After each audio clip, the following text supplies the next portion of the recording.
This review is on the movie The Beyond. I'm the angry guy, and I'll tell you like it is, man.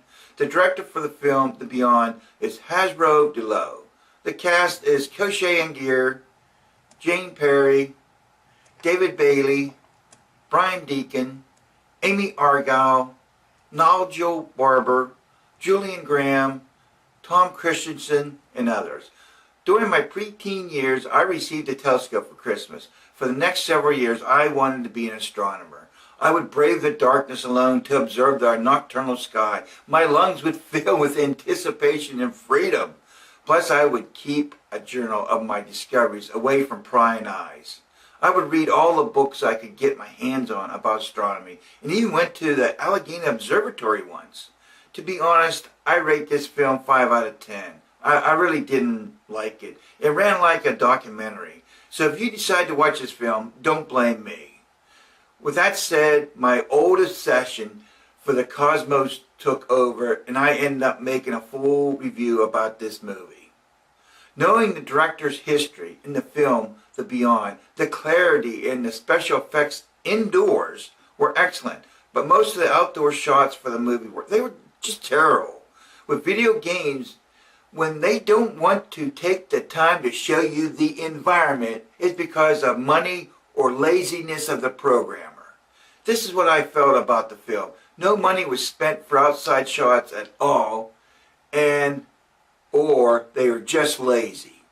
In the Beyond film, the head of the International Space Agency is a true blue, cold-hearted company person, and don't let the person's looks fool you. The film starts with a space station having a thermal increase on an external node. Jim Marceau, an astronaut, tethered himself and went outside to fix the problem. At first, people thought it was a solar flare or electric storm that created the chaos when astronaut Jim Marceau got untethered and floated off into space. But after the terrible accident, the International Space Agency found out during the chaos, all the satellites around the world had transmission interference at the same time. That should have let everybody know they were dealing with something a human can't imagine.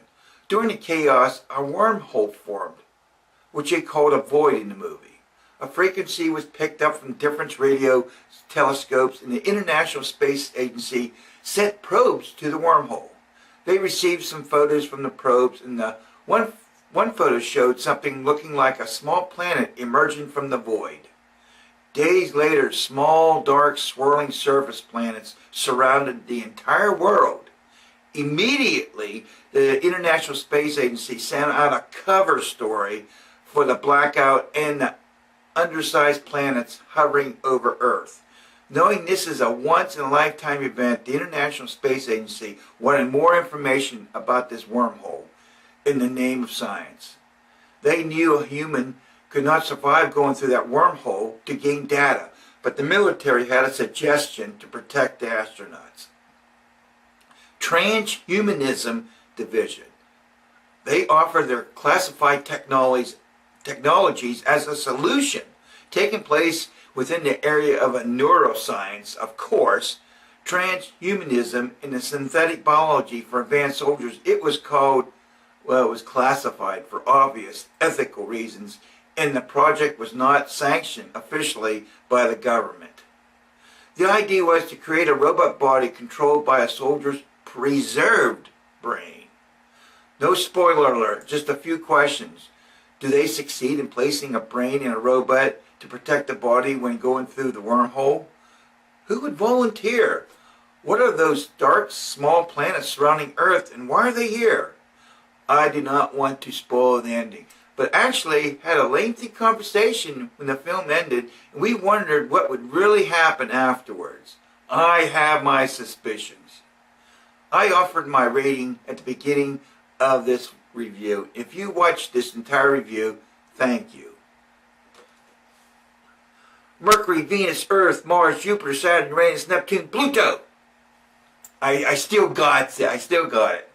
When I was a preteen, people thought Jupiter had only 12 moons, and Pluto was a planet forever. Not Pluto was a planet, it's not a planet, it's a planet. My telescope, when I looked through it, I only seen one ring. Tell you a secret, Stars twinkle, planets don't. One suggestion: wintertime at night is the best time to observe the heavens above. If you don't like shivering, don't do it. An interesting note: transhumanism came up as 2 words on my spell check. That's something to think about.